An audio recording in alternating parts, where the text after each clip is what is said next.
Assalaamu calaykum waa anigii oo soo laabtay iyo maalin kaloo cusub iyo weliba rootiin cusub soo dhawaada. Alxamdulillaah maanta maalinkeyga waxay igu bilaabatay maalin qurux badan.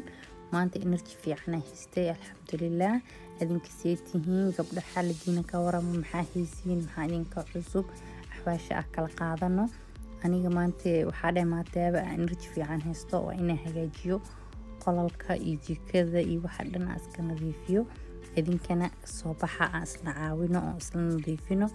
Idinka waxyaabo igu caawi kartiin waxa weeyaan inaad channelka xaqiisisiisaan oo maxay tahay meesha guduuda subscribe ka dhac ku siisiin fahanteen. Maalin kasta vlog soo duuba vloggiga waxaa ka daawa kartaa qaybihiisa kaleeto channelkayga ku jiraan.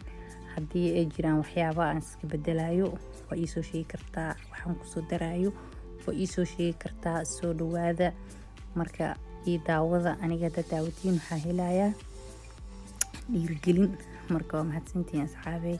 qofku markuu cusub yahay waxyaabo badan oo maxay heetoy dulqaad badan looga baahan yahay. Anigana dulqaadkaas insha Allah ilaahay ka rajeynaa.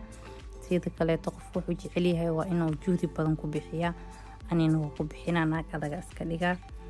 meeshaanito unsiya shida unsigaas wallahi soo caraf badan subhanallah. can you imagine walaashii hooyadii ay soo dhiibeen khayr Allah siiyo kacmuudana Allah u barakeeyo waxyaabo badan ay soo dhiibeen.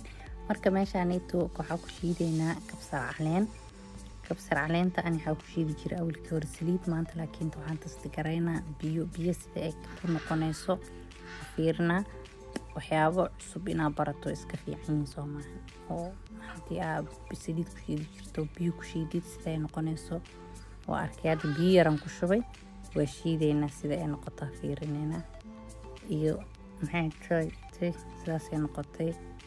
alxamdulillaah meesha hadaan nala soo gaartay waa mahadsantihiin. fiidiyoyada kalena soo daawada waxyaro afayl balaa cunayna jazaakum Allah khayr. qof walba oo channelkayga subscribe siisay ama like